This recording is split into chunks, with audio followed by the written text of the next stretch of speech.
So we're talking about cycles. We're talking about Yahweh putting things in place, and we need to really start looking deeper into what those are, because we haven't really learned them. Some of you, I know, have learned them through reading and investigation and studying things.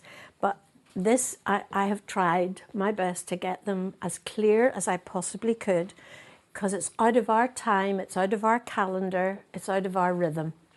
So I really want you to, with me, to get into a new rhythm. I want you to see and feel and experience this new rhythm, because it's His and it's put in place the way He wanted it. So you'll see that it's mostly based on the 7. Do you know how many 7s are in Revelation? Which is the fulfillment of all time. I think there's about 40 something. I'd have to count them again. 7 trumpets, 7 angels, 7 this, 7 that. 7 is basically the cycle that He has set time in place around. So there's the first questionable one, the one that most Christians resent very much, is when you try to talk about the 7th day, the Shabbat. And I'm not going to try too much to explain it now, but that is the first cycle, and it's very clearly God's cycle, and you'll see it in the scripture later on. So when that 7-day cycle is in place, then another cycle begins and recurs every 7 years. Have you heard of the Shemitah? Yeah. The Shemitah is basically the word. Shemitah means release. So this is the heart of God. This is what we are reveling in tonight. God's heart for people, that nobody is bound. Servants, slaves, whatever, were released after 7 years, so that nobody remained a slave or a servant unless they wanted to. Like the way we serve Him, we choose to be, what is it? They put the all in the ear to show that you're permanently belonging, that you choose to serve. So this 7-year Shemitah was to let the ground rest. No sowing, no reaping, no tilling the ground. Just let it go. The same way as He provided manna in the wilderness for them to eat, but you had to gather it all for 6 days. The 7th day, if you tried to gather the 7th day, it would rot, because He had put a plan in place.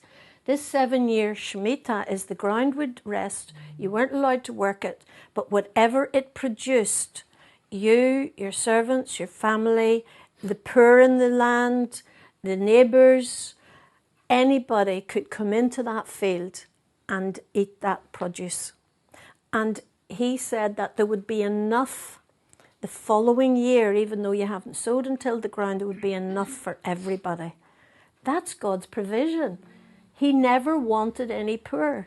He never wanted anybody to do without. His economy is giving and receiving, giving and receiving. This whole profit-making system that we belong to is a Babylonian system, ruled by banks and things. I don't want to get into that now. That's another thing altogether.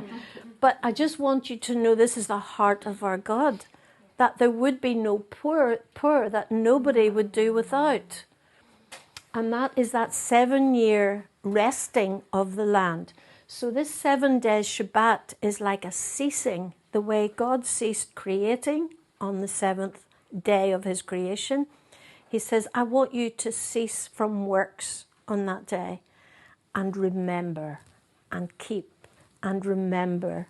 Keep visiting it, keep visiting, like His cycles. And the same with the 7 years.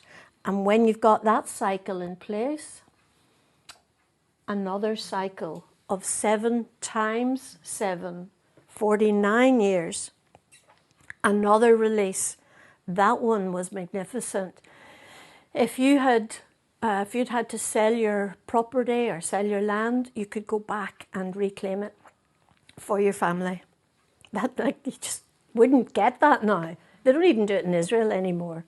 They've found ways to get round all those things, because Israel as it is now, is quite a westernized nation, really. And it's not living the way God wanted it to live. So they've all sorts of ways to get around these things. But they're deceiving themselves. So with each cycle, this is how he has put it together. This is the pattern that he's set in place. With each cycle, the rest or the ceasing, the release is more glorious. That's the Jubilee, isn't it? And that's the Jubilee. That 49 years is the Jubilee. Now, the way Yahweh put these in place, they should turn and return, and people should prosper, and there should be nobody lacking if that's the way things were working.